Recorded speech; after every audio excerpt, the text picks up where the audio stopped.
நாயகி அம்மன் சமேத ராஜராஜ சோழீஸ்வரர் ஆலயத்தில் ஆடி திருவிளக்கு பூஜையில் 1008 விளக்குகள் வைத்து பெண்கள் வழிபாடு செய்தனர்.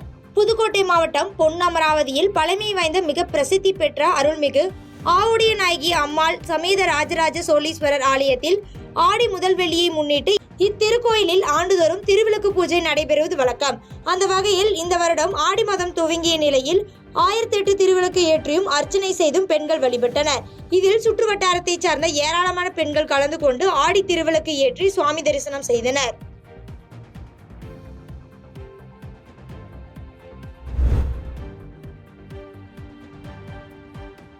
பல்லடம் அருகே இருசக்கர வாகனத்தை ஓட்டிச் சென்ற பெண் எதிரே வந்த இருசக்கர வாகனத்தின் மீது மோதும் சிசிடிவி காட்சிகள் வெளியாகி பரபரப்பை ஏற்படுத்தியுள்ளது. திருப்பூர் மாவட்டம் பல்லடம் மங்கலம் சாலையானது முக்கிய சாலைகளில் ஒன்றாகும். இங்கு நாள்தோறும் பரபரப்பாக காணப்படும் இந்த சாலையில் 500க்கும் மேற்பட்ட வாகனங்கள் தினசரி சென்று வரும் நிலையில் நேற்று பெண் ஒருவர் தனது இருசக்கர வாகனத்தில் பல்லடத்திலிருந்து மங்கலம் சாலை வழியாக சென்று கொண்டிருந்துள்ளார். அப்போது மங்கலம் சாலையிலிருந்து பல்லடம் நோக்கி எதிரே வந்த இருசக்கர வாகனத்தின் மீது மோதினார். இதில் இருசக்கர வாகனத்தை ஓட்டி விபத்து ஏற்படுத்திய பெண் படுகாயமடைந்தார். இது தொடர்பான சிசிடிவி காட்சிகள் வெளியாகி பரபரப்பை ஏற்படுத்தியுள்ளது. இதனைத் தொடர்ந்து தலைக்கவசம் அணிந்து சாலை விதிமுறைகளை பின்பற்றினால் இதுபோன்ற விபத்துகளை தவிர்க்கலாம் என பல்லடம் போக்குவரத்து காவல்துறையினர் வாகன ஓட்டிகளுக்கு அறிவுறுத்தியுள்ளனர்.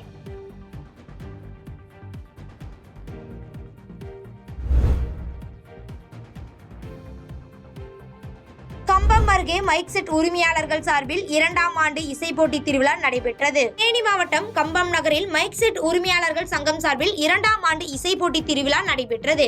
இந்த இசை போட்டியின் தேனி மாவட்டத்தின் இருந்து பல்வேறு பகுதியில் இருந்து கொண்டு வந்த மைக் செட்டுகளை திறந்த வெளியில் அமைத்து பாடல்களை ஒளிபரப்பப்பட்டன.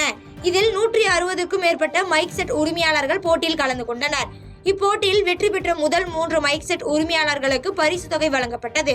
மேலும் இந்த போட்டியில் தேனி மாவட்டம் மட்டுமின்றி அண்டை மாவட்டங்களான திண்டுக்கல், திருச்சி, மதுரை மற்றும் விருதுநகர் ஆகிய மாவட்டங்களில் இருந்து மைக் செட் உரிமையாளர்கள் கலந்து கொண்டார்கள் என்பது குறிப்பிடத்தக்கது.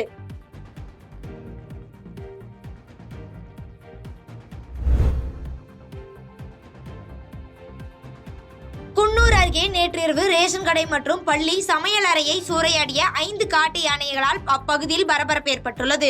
நீலகிரி மாவட்டத்தில் சமவெளி பகுதிகளில் இருந்து காட்டு யானைகள் உணவு மற்றும் தண்ணீர் தேடி ஊருக்குள் வருவது வழக்கம். இந்நிலையில் கெத்தை பகுதியில் இருந்து 5 காட்டு யானைகள் நேற்றிரவு குன்னூர் அருகே உள்ள கொலகம்மை பகுதிக்கு வந்தடைந்து ரேஷன் கடையினுள் புகுந்து அரிசி உள்ளிட்ட பொருட்களை சூறையாடியுள்ளது.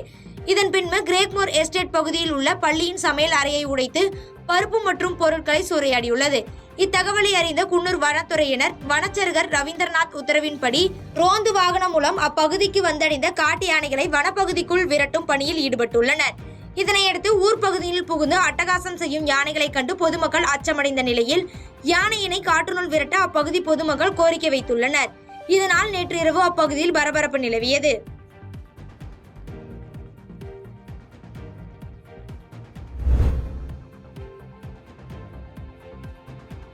ஓமலூர் அருகே ஆட்டு சந்தையில் ஆடி பண்டிகையை முன்னிட்டு ஆடுகள் விற்பனை அதிகரித்துள்ளதால் விவசாயிகள் மற்றும் வியாபாரிகள் மகிழ்ச்சி அடைந்துள்ளனர்.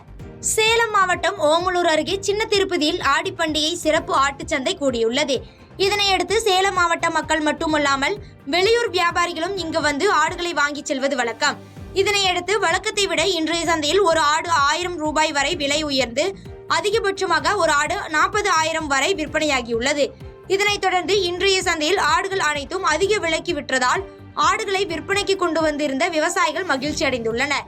இதனையடுத்து இன்று கூடிய சந்தையில் 2 கோடி ரூபாய்க்கு வர்த்தகம் நடைபெற்றதாக வியாபாரிகள் தெரிவித்துள்ளனர். பாதகம் செய்பவரை கண்டால் நாம் பயங்கொள்ளலாகாது பாப்பா, மோதி மிதித்து விடு பாப்பா, அவர் முகத்தில் உமிழ்ந்து விடு பாப்பா. அண்மை செய்திகளை உடனுக்குடன் தெரிந்து கொள்ள இணைந்திருங்கள் இயம்நாடு தொலைக்காட்சியுடன்.